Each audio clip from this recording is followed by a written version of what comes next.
Eu sou a Fernanda, faço parte do time de RI aqui da XP Asset.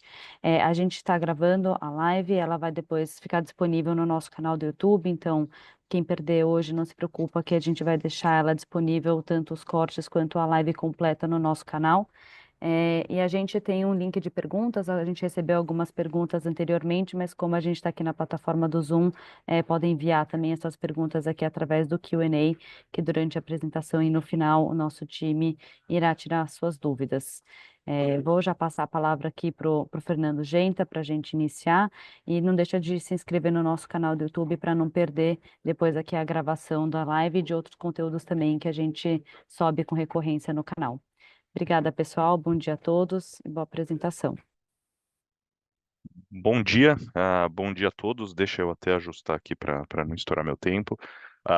Enfim, a Fernanda já falou para seguirem, ela não achou que eu ia dar a mensagem para vocês seguirem, mas reforço aqui a mensagem de Fernanda Maia. Sigam aí a nossa página no YouTube, a gente está sempre gerando muito conteúdo para vocês aí. Sobre o cenário, como sempre, eu vou começar pelo internacional. Eu acho que não tem como não passar pelas eleições americanas. Ah, a vitória do Trump aí, as suas primeiras impressões, então uma red wave, né, o Trump conseguindo aí ganhar também o Senado e a Câmara, a gente deve ter não, com certeza a gente vai ter a renovação aí do programa de corte de impostos e alguns cortes adicionais, a gente terá aumento das tarifas para a China, e aí eu acho que as tarifas em relação a outros países, elas ficaram muito mais num caráter negocial. A China também, mas acho que a China não escapa de um aumento de tarifas. Isso dito, o que a gente já vem escrevendo e vem falando, quando a gente olha para a economia americana, nos parece uma economia em velocidade de cruzeiro. Então, era uma economia que antes da pandemia crescia por anos a um ritmo aí de 2,5%, um pouquinho abaixo de 2,5%, e que cresce aí a trimestres a 2,5%, crescia a trimestres a 2,5% e continua crescendo numa média, mesmo com uma taxa de juros que chegou a 5,25. Então, o que a gente tira dali e uma inflação que fica rodando aí entre 2,5 e 3, fica essa história de uma convergência, o bumpy roads, né? Ou seja, com volatilidade mais convergindo para a meta, e no final do dia, a inflação deste ano 2024 vai ser igual à de 2023, ou seja, não tem convergência nenhuma. Mas ela está estável, né? Ela está aí nesse patamar entre 2,5 e 3. O aluguel vai cair uma hora, assim, se olha sem aluguel, tá dando a mesma coisa. É uma economia em velocidade cruzeiro, ou seja, não há diagnóstico algum para corte de juros nos Estados Unidos. Pode falar, não, mas o Fed tem um mandato dual que olha para a taxa de desemprego subiu lá de 3,6, 3,7 para 4,30, agora está em 4,10. Esse dado de mercado de trabalho está confuso, está estranho, mas a gente vê uma economia com emprego crescendo, como sempre cresceu, com produtividade crescendo, com uma questão imigratória que a gente sabe que bagunçou um pouco os dados, a gente não tem muitas respostas para dar, mas é uma economia forte. Então, o argumento do Fed de, olha, a economia está forte, mas o mercado de trabalho não tanto, me parece um argumento estranho. É por isso que a gente acha que tem um corte agora de 25, depois vem o tal do skip, né? Vai ter uma pausa, mas eu acho que a realidade se impõe, vem a política do Trump num primeiro momento, nem me é tão claro no curto prazo o impacto, seja porque acho que as tarifas não batem imediatamente, ele já não anuncia um pouco de China, mas aí você tem algum ajuste aqui a colar, você também vai ter corte de custo das empresas aí via cortes adicionais de impostos, mas é toda uma discussão inflacionária, né? Então, acho que o Fed fica em corner, para ver e percebe que não precisa fazer nada. Esse parece ser o enredo aí. Então, a gente tem um ambiente de juro alto. Na Europa, a gente vê um quadro bem diferente. Então, a gente vê uma economia que, de um lado, não cresce, de outro, que não tem qualquer crescimento de produtividade. A pancada da energia mais cara foi muito forte, por mais que tenha caído o preço de energia, ainda é um modelo ah, de aumento de custo, um modelo mais desafiador.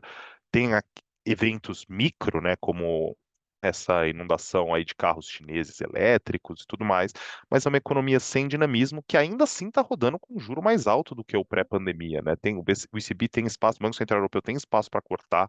A Isabel Schnabel colocou um pouco de água no chope aí, então estavam falando de já acelerar para cortes de 50.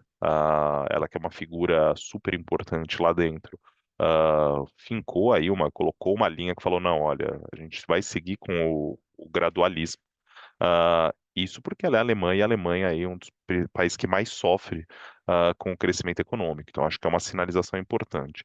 E quando a gente vai para a China, uma economia que continua com todos os seus desafios, e agora pensando em como encarar o governo Trump, um mundo ainda desafiador do ponto de vista geopolítico, a gente vê um mundo ainda de juros altos, tá? Continuam juros mais altos do que no pré-pandemia. Ah, quando a gente traz tudo isso para o Brasil, ah, vocês sabem aí, quem acompanha, quem nos lê, quem, enfim, segue aí o canal, as nossas visões da economia brasileira. Então, desde a PEC da transição, você leva em quase 2% do PIB a despesa, principalmente via transferência para as famílias. E com uma nova regra, depois de salário mínimo, você tem uma despesa muito mais alta do que você tinha sem aumentar a carga tributária. A carga tributária no Brasil não foi elevada. Então, esse ano a gente teve aí a cobrança de impostos não recorrentes, aí leia-se principalmente tributar estoque de fundo exclusivo, offshore. A gente teve o retorno, sim, do imposto sobre a gasolina já faseado. Isso, de certa forma, já estava na conta e o preço do petróleo aí compensou um pouco isso.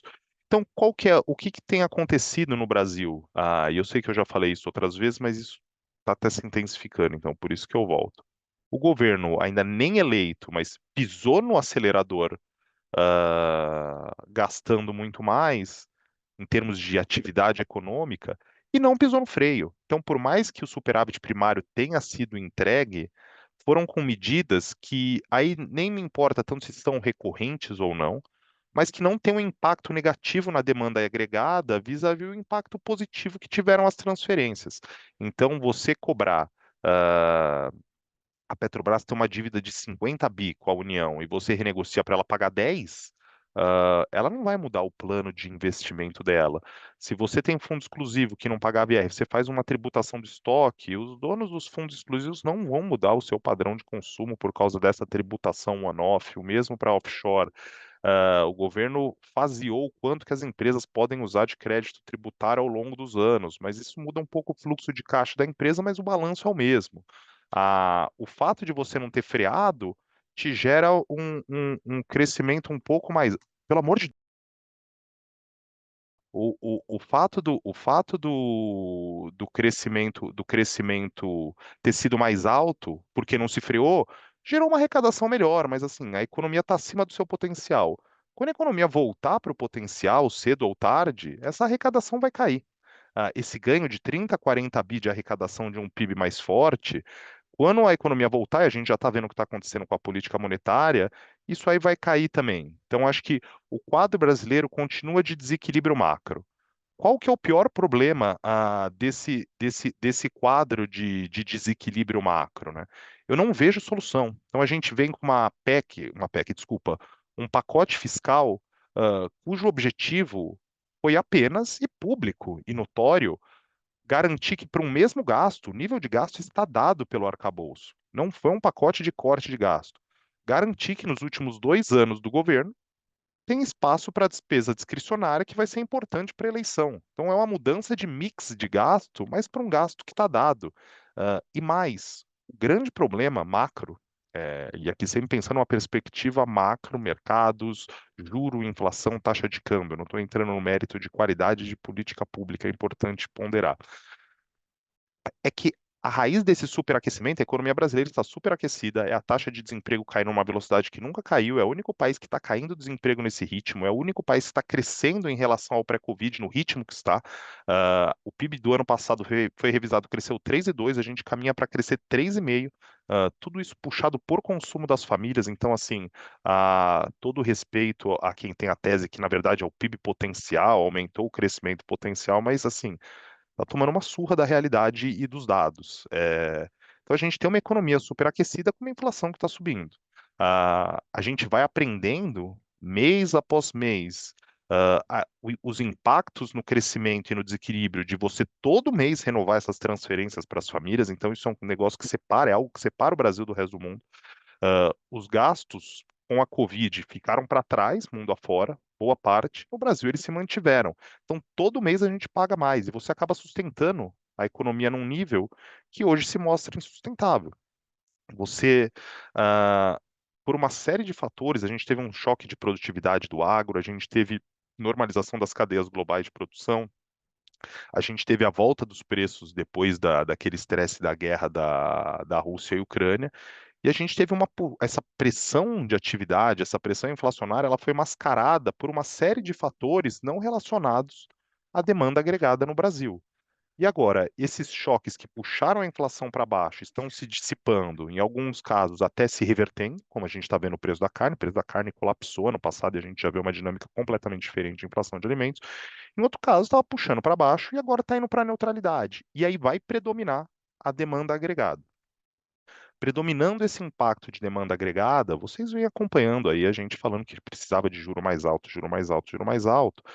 Mas a gente vem descobrindo que a atividade, que esses impulsos estão gerando um crescimento maior. Então, precisa de mais juros simplesmente por isso. Em paralelo a tudo isso, eu acho que finalmente as pessoas começaram a se dar conta do que vai ser a dinâmica de fiscal e atividade com esse arcabouço, e obviamente que o envio de uma proposta que isenta quem ganha até R$ 5.000 de pagar imposto de renda, tributando aí, sei lá, quem vai acabar sendo tributado, aparentemente pessoas que hoje usam fontes isentas de IR e ganham mais de R$ 1 milhão. ah, Seria aí alguma coisa em torno de 100 mil CPFs, compensando. Acho que teve uma imagem ruim para o mercado. Acho que assim o governo já veio a público falar que talvez membros do governo que talvez não tenha sido ideal ó, apresentar as duas coisas da mesma maneira, mas assim vamos pensar no melhor dos casos que o pacote do IR seja aprovado da forma como a Fazenda, que aparentemente a Fazenda tem todo o controle do processo. O próprio secretário Dario Durgan falou, ó, toda a discussão de imposto de renda está no Ministério da Fazenda. De novo, a gente vai dar dinheiro para quem tem uma propensão muito alta a consumir, e quem vai estar pagando isso são aqueles que têm uma correlação menor aí entre o consumo e a renda. Então a gente deve ter ainda mais pressão de demanda e resultar num juro de equilíbrio ainda mais alto. Se a gente tinha um juro de equilíbrio em torno de 4% real antes da pandemia, ah, e se no mundo todo, em boa parte do mundo, esse juro está 1,5, 2 pontos acima do que era no pré-pandemia, a gente já estaria num juro de 6 no Brasil. Se a gente real, se a gente coloca aí o impacto permanente dessas transferências, me parece muito difícil a gente reverter isso no curto prazo. A gente vai concluir que um juro real de curto prazo de 7, 8% não é absurdo perto do que está acontecendo no mundo para controlar a demanda no Brasil. Parte da prova disso é que nos últimos 2 anos a gente teve aí juros rodando aí entre 6 e 8, 9% real, e a economia cresceu acima de 3%. É claro que agora o crescimento do gasto deve desacelerar, pelo menos em 2025. 2026 vai ser super desafiador. A gente tem aí eleição para estados também, para governadores, então os governadores estão com dinheiro em caixa e esse dinheiro vai começar a girar também. Mas ainda que a despesa desacelere, o gasto público desacelere, ele vai continuar crescendo acima do potencial. Então, o nosso arcabouço garante que o gasto vai crescer 2,5%. O PIB potencial no Brasil é alguma coisa entre 1,5 e 2. Esses desequilíbrios não vão sair daí. Os juros altos vieram para ficar e vai caber ao Banco Central combater e fazer o seu trabalho no que lhe cabe. A gente viu do último Copom para cá, a atividade se mostrou ainda mais resiliente, o mercado de trabalho se mostrou ainda mais apertado, a inflação veio pior, as expectativas desancoraram ainda mais. Ah, do ponto de vista econômico, o Banco Central tem que ter o seu diagnóstico, ver aonde quer chegar e chegar lá rápido. Esse é o ponto. Um banco central com uma estratégia gradual, ficando atrás da curva, do ponto de vista econômico, de novo, ele sempre vai ficar vendo esse processo de desancoragem e no final vai ter que fazer mais. Ponderações feitas, olha, não é um problema monetário, é um problema fiscal. Parte de fato você começa a questionar a sustentabilidade da dívida, o Banco Central pode subir para onde for o juro, isso aí talvez até agrave com uma dinâmica pior. Mas esse não é um problema da política monetária. Política monetária independente tem que fazer o seu trabalho. Quem tem que olhar para a sustentabilidade da dívida é a política fiscal. No momento em que as pessoas passarem a questionar isso para valer, aí a gente pode ter coisas que lembrem episódios de mercado, dinâmicas de mercado, como a gente talvez tenha visto em 2003. Não necessariamente a magnitude, mas a gente entra naquele mundo que o Banco Central não tem o que fazer. As expectativas de inflação já desancoradas vão desancorar para valer, a taxa de câmbio vai reagir para valer. Então, assim, o real a 6 hoje não se compara com o real a 4 em 2003. Assim. Então, a gente tem que ter esse risco na cabeça. Nosso cenário hoje, inflação do ano que vem próximo a 6%, 5,8%. Uma economia com o mercado de trabalho ficando cada vez mais apertado, e o salário real subindo, as coisas que estavam puxando a inflação para baixo vão ficando para trás e ficam só as forças altistas por hora. A gente tem um cenário em que o Copom não sobe, não acelera para 100, dá 75 na reunião da semana que vem. Ah, não é o que eu considero ideal, mas assim, tanto faz, é o que eles estão sinalizando que vão fazer. E a gente vê esse juro se aproximando dos 14% no ano que vem. O juro se aproximando dos 14% no ano que vem, a gente tem 13,75 hoje, mas qualquer coisa nessa região, a política monetária certamente estará contracionista, desde que as expectativas não piorem muito mais de inflação. E aí caberia ao Banco Central sustentar esse patamar de juros. O certo seria passar disso, assim, o certo. Pensando em convergir a inflação e ir para o centro da meta dentro do horizonte relevante, o Banco Central precisaria colocar a Selic acima de 15%, dado tudo o que aconteceu. Não acredito que vá o fazer. E aí, qual vai ser o grande desafio? Não vai fazer o suficiente para convergência rápida, mas se sustentar a Selic nesse patamar, pode ser não. A tendência é que lá para 2027 a inflação convirja para a meta com uma desaceleração razoável da economia brasileira. Dúvidas? Um, o governo vai permitir essa desaceleração ou vai usar bancos públicos, vai usar o parafiscal para compensar o aperto da política monetária? Vai olhar, pensar mais no fundamento macro ou na eleição? Essa é a dúvida número um. Dúvida número dois, o próprio Banco Central vai manter a taxa de juro estável por tanto tempo? Ou pode se ver pressionado, como se viu em outro caso, acho que assim, esse ciclo de corte do Banco Central claramente teve uma pressão política muito forte. Se ela influenciou ou não, eu não consigo dizer, mas assim, estavam em todos os jornais na primeira reunião com o novo diretor indicado pelo governo, o Banco Central que estava falando que não sabia nem se ia cortar, cortou 50 e sinalizou mais 100. O Banco Central vai conseguir resistir a essa pressão? A gente sabe que é muito dura, a pressão vai ser muito grande. Ou pode ser que comece a cortar o juro para ter alguma distensão política aí ao longo de 2026, ao longo do ano eleitoral. Essas duas dúvidas só deixam o prêmio de risco ainda mais elevado. Então, aqui fechando, a gente tem um PIB de 3,5% para esse ano, com uma inflação em torno de 5%. Ano que vem, esse PIB desacelera com o aperto de política monetária para perto de 2%, com uma inflação próxima a 6%. Se dependesse só do aperto monetário, eu vi espaço até para a economia desacelerar um pouco mais, mas ela está vindo num ritmo muito forte. A gente tem um crescimento de 0,6 na margem, acabou de sair a produção industrial, ainda não consegui ver nada muito profundo, mas a gente deve ter um impacto muito grande aí, um crescimento ainda robusto e acima do potencial no quarto tri. Então, é uma vida dura para o Banco Central, é um ciclo de alta que parte é para corrigir o erro expressivo que o Banco Central teve de cortar o juro, subiu pouco, cortou antes do que devia e cortou muito. Então tem que voltar para onde estava e compensar o erro. Então, esse é o cenário, assim, é um cenário de juro muito alto, uma pressão política muito forte e eu acho muito difícil que a gente consiga atacar nos próximos anos a raiz disso, que é o atual patamar de transferências. A gente subiu muito as transferências às famílias e acho que mesmo juridicamente falando vai ser difícil reverter isso, tá? Então esse é o nosso cenário. Estourei aqui 2 minutos aqui, peço desculpa. Passo a palavra para o meu amigo aqui, Júlio Fernandes.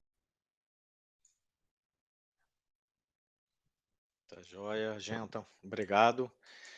Bom dia, pessoal. Vamos falar um pouquinho, então, dos fundos da família Macro.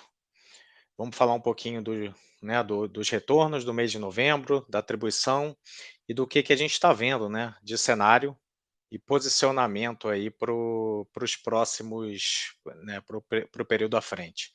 Tá? Em novembro, os fundos da família Macro subiram, aí em torno, um pouco acima do CDI, o XP Macro Plus subiu mais de 2% no mês, né? Foi um mês favorável em que a gente teve retornos bem diversificados no mercado local. A gente teve ganhos tanto nas posições, basicamente nós temos posições com viés negativo, tá?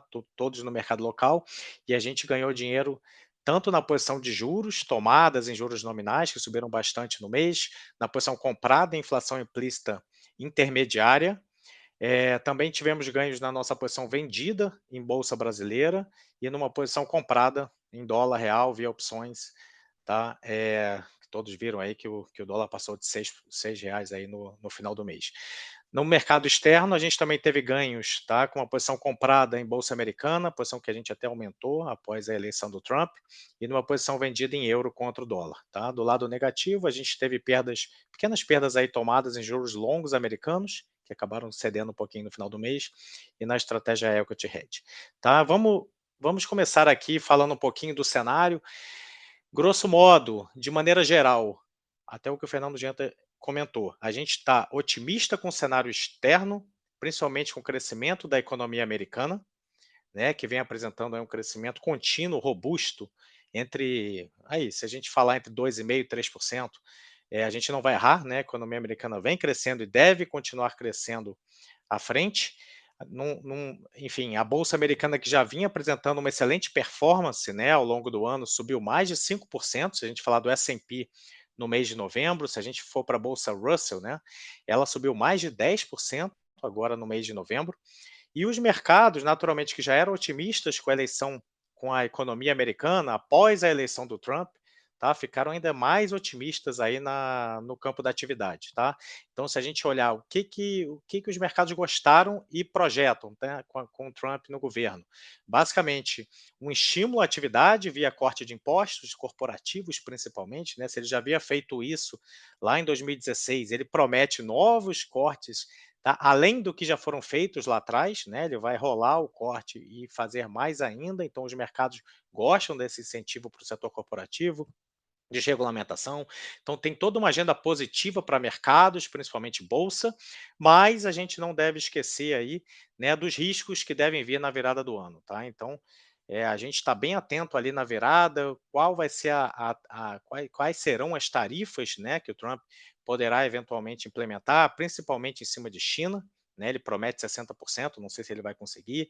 Ele também promete um imposto global aí de 10% para todos. A gente não acha crível colocar esse 10% para todos os outros países, mas a gente tem que ficar atento tanto a tarifas quanto a políticas de imigração, porque são políticas inflacionárias, tá? Então, se a gente está otimista com o crescimento e com bolsa americana, a gente também está mais cauteloso, né, com o ciclo de queda de juros, né, que o Fed vai continuar a fazer, principalmente por conta dessas políticas inflacionárias aí, potencialmente, que ele deve fazer a partir do início do ano, tá? Então, eh, a gente ainda tem, que nem o Genta comentou, um cenário de queda de juros agora em dezembro.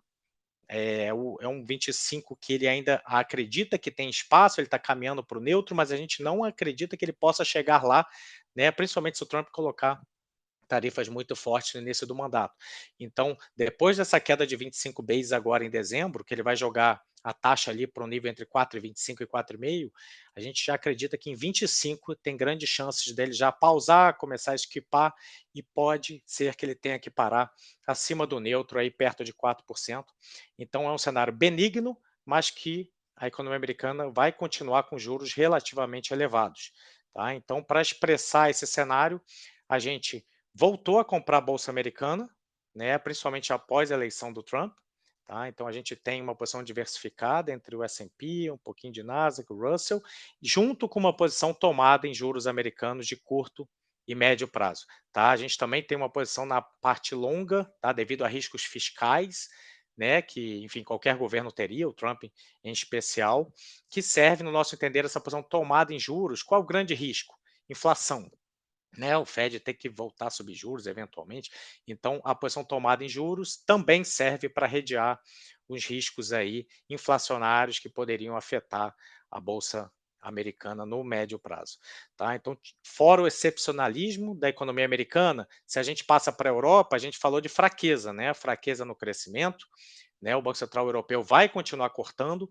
Então, esse diferencial de crescimento, tá? A gente está expressando via uma venda de euro contra o dólar, tá? E a gente também adicionou uma venda da libra esterlina contra o dólar, né? Então, o dólar é um cenário de dólar forte, né, um cenário bom para a bolsa americana, de dólar forte, a gente expressa vendendo, tá, o euro e a libra, e também com relação à China, né, se lembrando, o Trump ele deve entrar numa guerra comercial novamente contra a China, elevar tarifas e tudo mais, uma economia chinesa que já não vem bem há um tempo, né, principalmente na parte imobiliária, então a gente também montou, via opções, uma venda de yuan, né, a moeda chinesa contra o dólar, então é uma expressão, tá, do excepcionalismo americano e das principais países aí que o Trump deve brigar, né, a partir do ano que vem.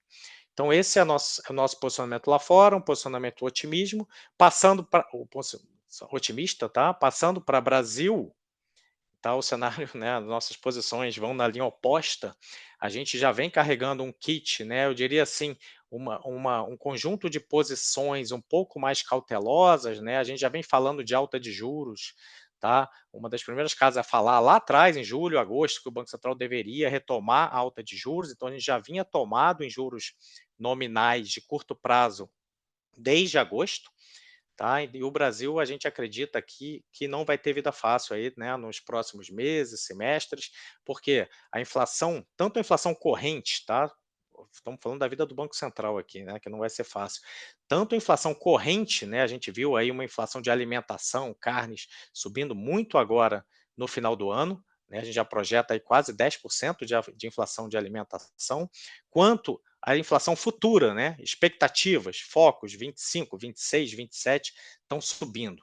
Tá? E para tornar a vida ainda mais complexa, né, a leitura que o mercado e que a gente também teve, né, que esse pacote que foi divulgado agora não torna necessariamente sustentável a vida para frente, né, a dívida PIB vai continuar subindo, toda essa questão fiscal vai continuar em voga, tá, nos próximos meses, então isso gera mais dificuldade na vida do Banco Central na medida que isso afeta, né, a inflação futura, afeta câmbio e tudo mais.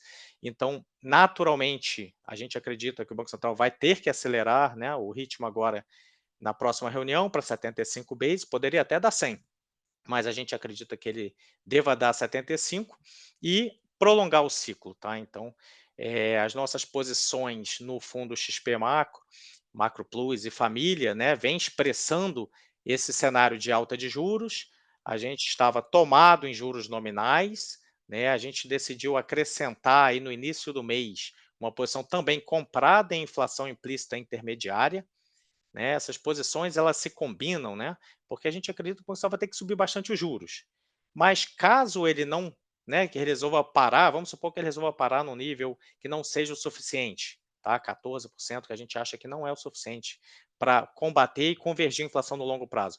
Caso ele não entregue, né, isso vaza para outras variáveis, né, pode vazar para o câmbio e vai vazar para a inflação implícita, tá? Todos os prazos intermediários e longos devem acabar continuando a se elevar.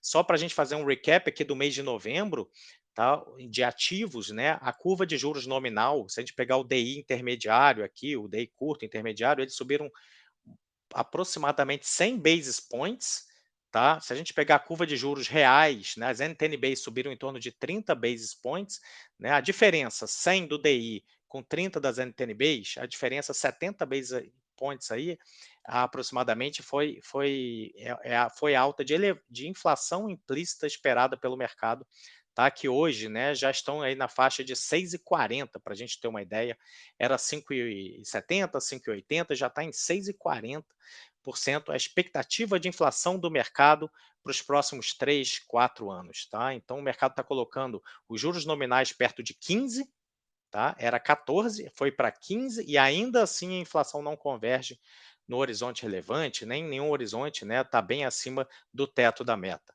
tá? Então esse é o conjunto de assim, preocupações que a gente tem, a inflação está alta, não converge, e a gente está expressando isso via posições tomadas de juros nominais e compradas em inflação implícita. Recentemente, né, como a Selic do mercado chegou perto de 15, a gente acredita até que possa ir além, mas como andou muito rápido de 14 para 15, a gente decidiu reduzir substancialmente aí a nossa posição tomada em juros nominais de curto prazo, mas a gente está mantendo a posição tomada em inflação implícita intermediária, tá? Que essa aí está em 6,30, 6,40, mas a gente acha que ainda pode se elevar mais se as discussões acerca do fiscal e tudo mais continuarem preocupantes, tá? Outras posições, né, que eu citei que a gente tem em Brasil, fora os juros, a gente também tem posição vendida em bolsa brasileira, né, basicamente juros muito elevados, né, acima de 14, que a gente acredita que devam chegar, né, não são favoráveis à bolsa, incerteza fiscal, juros longos, né, se a gente pegar as NTN-Bs longas, perto de 7% real, tudo isso não é um cenário favorável, a gente acredita para a bolsa, é difícil bater esse CDI, tá? Então a gente mantém uma posição aí que já viemos carregando há uns 2, 3 meses, vendido em bolsa, e adicionamos, né, uma posição comprada em dólar real aí no início do mês passado, né, trouxe retornos positivos, que a gente continua aí, também carregando, acreditando aí que se continuar esses desafios e toda essa discussão, o dólar, né, ele vai galgando novos patamares, né, o piso, se antigamente era 5,40, agora pode ser 5,80 e tudo mais, e a gente ainda acredita que a R$ 6, via estrutura de opções, a gente acha interessante continuar carregando. Isso é, em linhas gerais, aqui a nossa cabeça, tá? Otimista lá fora, mais cauteloso com o Brasil e carregando portfólios expressando essas visões.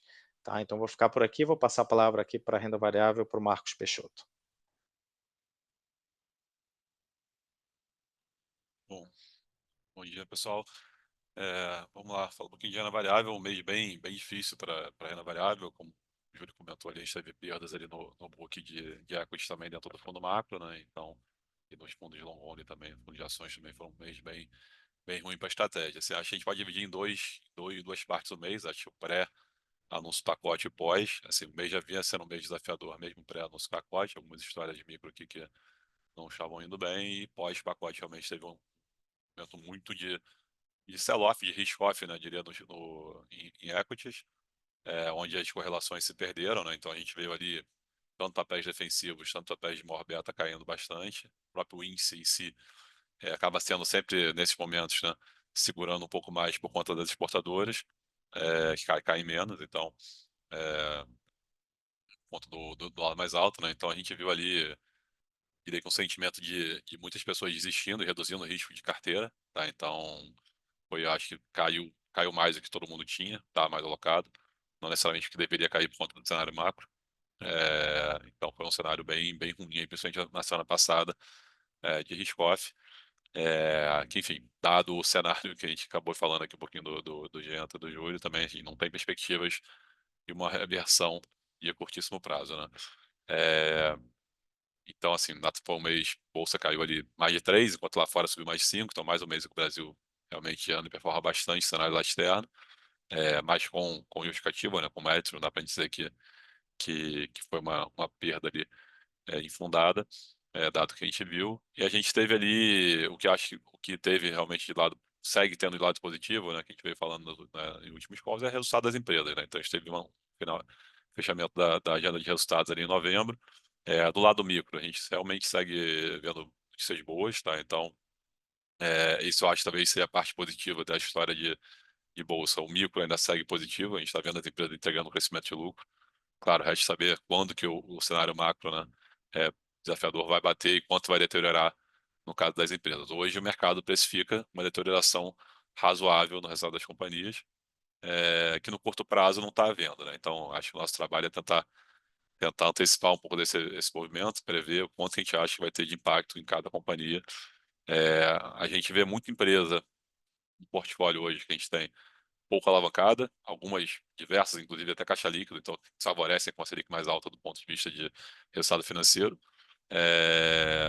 E que, claro, o efeito negativo, eventualmente, de uma alta de juros ou de uma alta de dólar seria uma redução de consumo, uma redução de demanda nas companhias, né? Então é um trabalho mais difícil de você tentar é, colocar na planilha qual o efeito que a gente vai ver ali. Impacto, mas assim, do lado positivo, a gente realmente está vendo um movimento de curto prazo bem positivo, resultados terceiro bons, a gente acha que o quarto ele segue numa toada positiva, pelo que a gente está vendo aí de outlook, assim, a Black Friday tiveram vendas boas, a dinâmica das companhias que a gente tem falado ali ao longo desses últimos 2 meses do quarto tri, segue indicando um quarto tri positivo. Então, esse é o lado talvez que eu acho que segura um pouco ali em termos de valuation, a gente tem empresas baratas, gerando caixa, pouco alavancadas, diferente do que a gente viu talvez em 2015, a gente compara muito com 2015 e 2016. 2015 ali a gente tinha empresas extremamente alavancadas, né? Petrobras e Vale quase quebrando aqui no Brasil, um impacto muito maior, né, em termos de queda de PIB. Então era um cenário bem mais desafiador para as companhias. Agora a gente está vendo um cenário um pouco menos traumático, né, das companhias em si, no micro, para enfrentar essa adversidade ali de juros mais altos, né. Mas enfim, então, falando do micro, assim, eu acho que teve no mês, né, alguns papéis foram bem maus, assim, não necessariamente por conta do cenário, então acho que vale falar um pouquinho rapidinho. Eu acho que pior performance no mês nosso foi a Apvida, com o case que ele já vinha sofrendo pré esse anúncio, né? A posição que a gente discorda um pouco do price action do mercado. Pô, é um papel que a gente tem ali, nesse caso de medo de inflação, tem repasse inflacionário, é um setor que tem pouquíssima elasticidade de preço. A empresa que está pouco alavancada, está gerando caixa, mas não está com caixa líquido ainda, mas em mais de 2 anos ela vira caixa líquido com a geração de caixa que ela está tendo. Então, não preocupa a gente do ponto de vista de aumento de juros.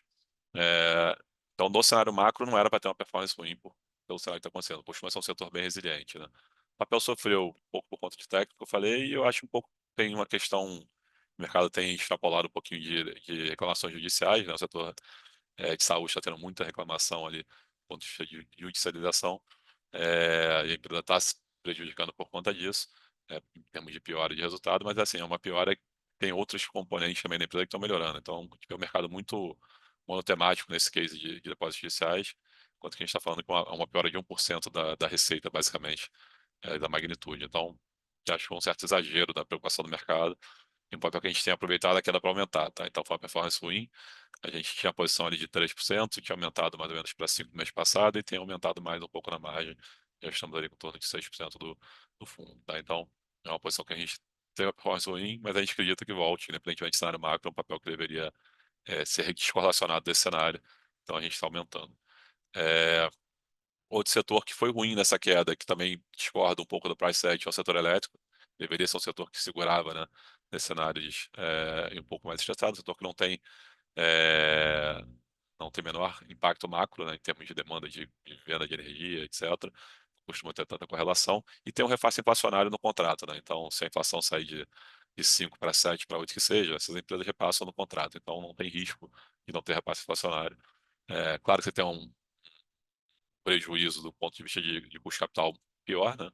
Todas as empresas, mas você tem o benefício de ter uma inflação ali garantida. Então, o impacto matemático que você colocar ele é muito pequeno nesse aumento de juro que a gente teve na ponta, principalmente porque boa parte foi por conta de inflação implícita maior. Mas foi um setor que você sofreu bem, então a gente teve a performance ruim ali, tanto de Eletrobras, tanto de Eneva, Energisa, 3 posições que a gente tem ali maior no portfólio. E a gente também discorda um pouco desse price action e manteve fazendo alguns aumentos ali pontuais ao longo do mês. Do lado um pouco mais de beta, né, que a gente acha que é um pouco cenário. A gente tem ali 2 setores que sofreram no mês, que é o setor de varejo e construção civil. Dentro de varejo, né, a gente está concentrando nossas posições em 2 nomes, que, como eu falei, são Caixa Líquido, que é a Renner e a Vivara. Eu acho que não dá para comparar, né, com 2015, 2016, mas de 2015, por causa o ciclo de 2014 e 2016 foi um dos melhores anos para a Renner. Claro que era um outro cenário, a empresa que crescer bastante, mas só para falar que existe descolamento eventualmente do micro com o macro. Não acho que vai ser exatamente o mesmo cenário esse ano, mas a gente está vendo uma companhia que está com um micro muito bom, medidas ali de aumento de produtividade, centro de distribuição novo, e está com crescimento na margem de 2 dígitos. A gente acha que se mantém no quarto tri, e com uma empresa que não se prejudica de forma relevante em termos de alavancagem, por conta de aumento de juros. Não se prejudica, não, na verdade, se beneficia até a data que a caixa líquida. Então, posição que a gente também segue convicto e aproveita também um pouco daquela para aumentar. E a Vivara acha a mesma atuada, papel também pouco caixa líquido, pouca sensibilidade também a cenário macro, elasticidade realmente baixa, por conta de ser alta renda. Então, posições que a gente mantém. E do lado de construção civil, é um setor que realmente tem uma correlação muito grande com o juro.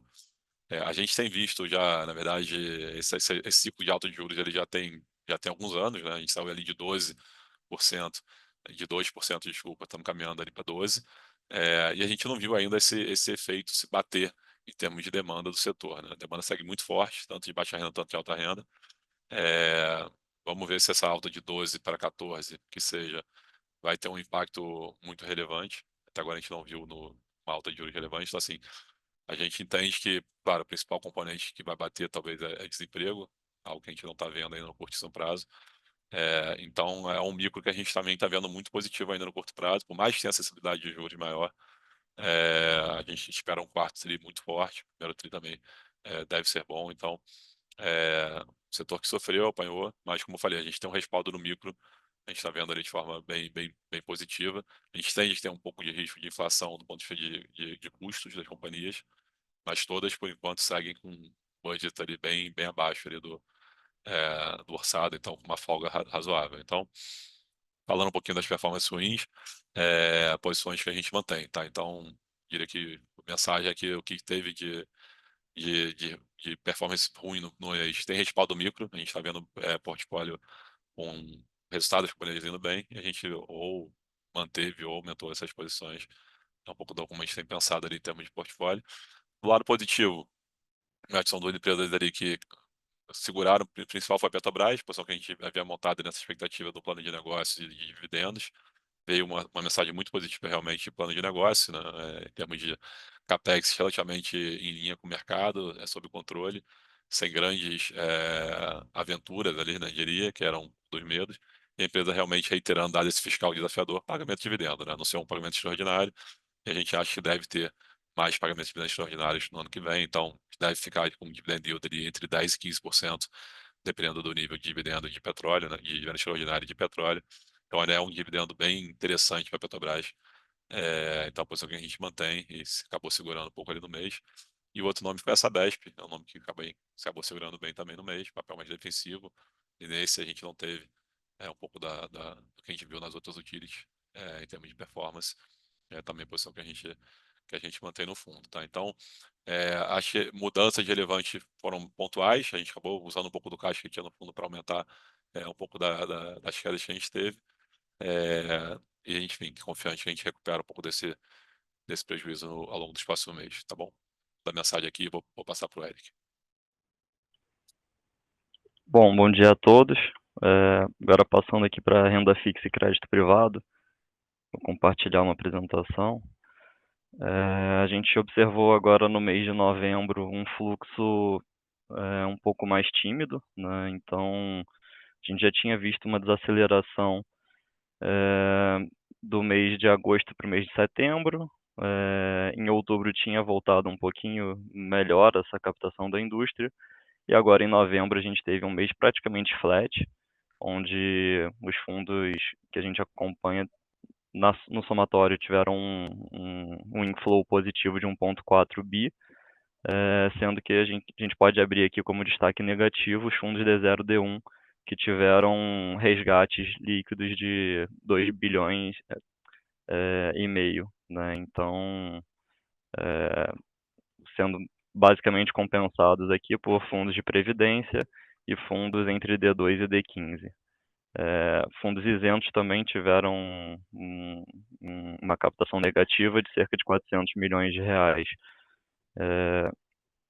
Quando a gente olha para o mercado primário, né, dos papéis em CDI, a gente viu um mês de 16 bilhões de reais aqui emitidos, então tendo uma desaceleração versus os meses anteriores, mas em linha com o mês de novembro que a gente viu no ano passado. Então, chegando aqui final do ano, né, naturalmente acontece uma desaceleração aqui no mercado primário, e a gente viu que em outubro, né, muitos ativos que vieram no mercado primário estavam em taxas e prazos com uma relação risco-retorno ruim, não tiveram demanda do mercado, né, então muitos ativos sobraram na garantia firme dos bancos, e eu acho que isso também contribuiu para novembro ser um mês mais fraco, né? Então, os bancos tentando entender melhor qual é o risco-retorno que o mercado demanda, né, para trazer uma precificação mais interessante para próximos deals. Então, teve essa desaceleração no mercado primário de novembro. A gente também está vendo um dezembro fraco, e a gente imagina que a partir do ano que vem a gente volte a ter um mercado primário um pouco mais aquecido e, quem sabe, em taxas e prazos mais adequados para o cenário atual. Aqui no ano, né, a gente já tem 283 bi acumulado até novembro, então mais do que o dobro do que a gente via ano passado para a mesma época. Então foi um ano bem forte de mercado primário. Aqui no mercado primário de isentas, foi um mês forte também, 13 bi de emissão. Então, aqui a gente não viu essa desaceleração como no mercado CDI mais, e também no ano mais do que o dobro acumulado em relação ao ano passado, né? Então, 123 bi e meio contra 58 bi do ano passado, que já tinha sido um recorde. Quando a gente olha como se comportou os spreads dos índices de mercado, né, a gente olha que o IDA-DI é praticamente flat, estável, né, então em 1,43, uma duration de 2,7 anos, e a gente observou aqui o IDA-IPCA infraestrutura com uma abertura de 6 bips de spread. Então, abrindo de uma B equivalente mais 0,42 para uma B equivalente mais 0,48, e uma duration aqui de 5,3 anos. Apesar da gente ter visto, né, no inflow da indústria um resgate de 400 milhões para os fundos isentos, a gente segue vendo bastante demanda de pessoa física para esses ativos, ainda mais com a abertura dos juros reais, onde a gente vê esses papéis isentos com uma taxa nominal relativamente gorda, olhando os níveis históricos. Então, isso tem trazido apetite para a pessoa física, para a demanda dos ativos diretos, mas naturalmente os fundos que não são redeados, né, e que têm risco de mercado, eles têm tido uma performance negativa, dado todo esse movimento de abertura dos juros reais ao longo dos últimos meses. Então, isso tem contribuído ali para a aplicação resgate na indústria.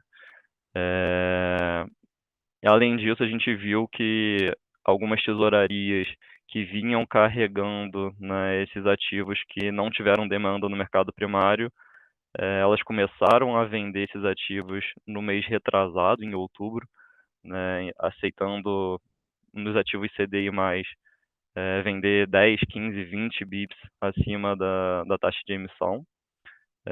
Nos ativos isentos, a gente via alguns papéis saindo 5, 10 bips para cima da taxa de marcação. E mês de novembro a gente seguiu vendo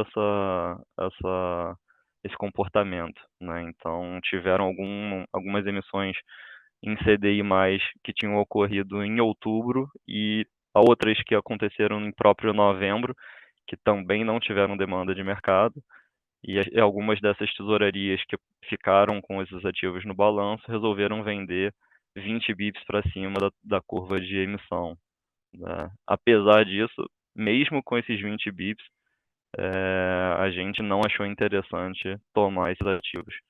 Então, só para passar um pouco da sensibilidade do quão errada estavam essas taxas de emissões, na nossa perspectiva, né, e o quão conservador a gente está para selecionar os ativos que a gente tem colocado nos nossos mandatos.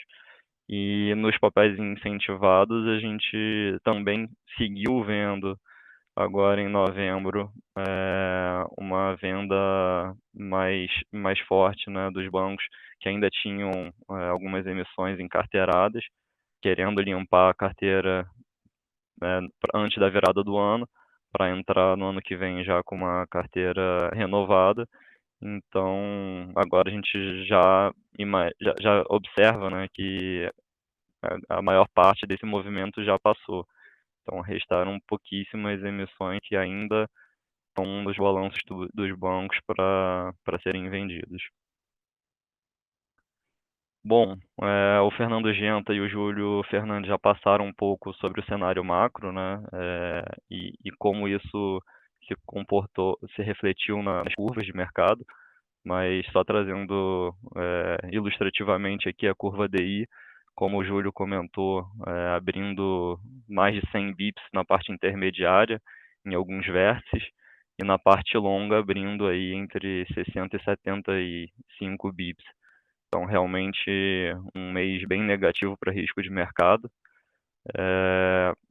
Na curva de juros reais, né, como o Júlio comentou, a inflação implícita abriu bem, então a performance das Bs foi menos pior do que a do DI. Né? Então, quando a gente pega a curva aqui de inflação implícita, todos os vértices acima de 6% de inflação implícita, e aqui na curva de NTN-Bs, a gente pega aqui já o miolo todo acima de 7%, e a parte longa aí acima de 6,80%. Isso tudo fechamento de novembro. E aí, naturalmente, a gente viu uma performance ruim, né, dos fundos que têm risco de mercado, mas apesar disso, né, os nossos mandatos conseguiram outperformar os benchmarks, né? Então, aqui o XP Inflação rodando menos 0,05% e o XP Debêntures incentivadas rodando menos 0,29%. A gente está com menos risco do que o benchmark, então isso ajudou aqui a ter uma performance melhor do que o bench. E nos fundos CDI, a gente viu aqui a grande maioria dos fundos rodando acima do CDI. Então, XP referenciado 0,80, XP Banco 0,81, Corporate Light 0,81, XP Corporate Top basicamente em linha com o CDI. O XP Corporate Plus ele rodou abaixo do CDI porque teve um aumento de provisão de um ativo específico, então acabou rodando 0,73%. E aqui o XP Debêntures incentivada e CDI acabou rodando 0,54, um pouco pior no mês, dado que ele já está com um carrego levemente inferior ao CDI e teve esse movimento de abertura de spreads em linha com o índice. Então ele rodou aqui 0,54% no mês. No ano ele tem uma performance de 14%. Então, quando a gente olha aqui as performances,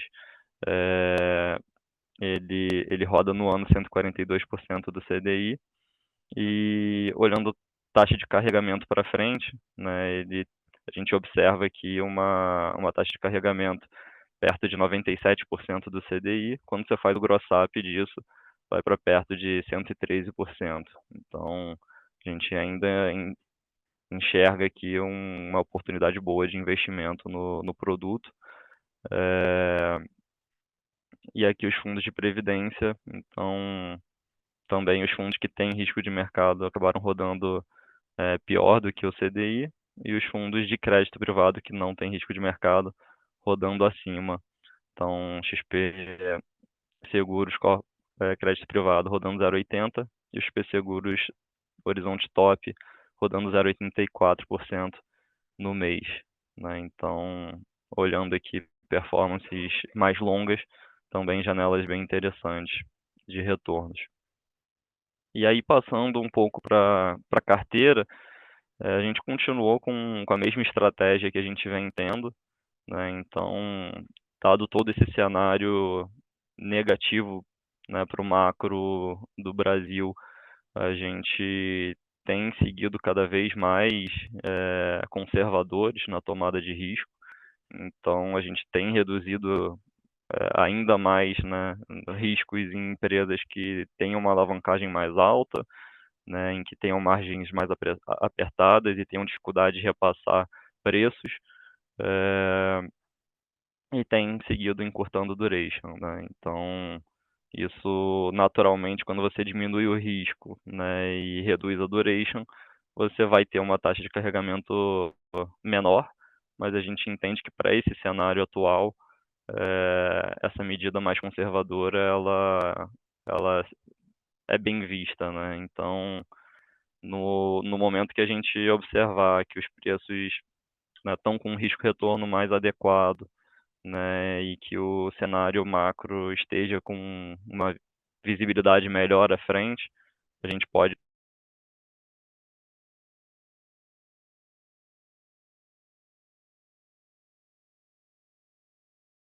voltar a tomar um pouco mais de risco.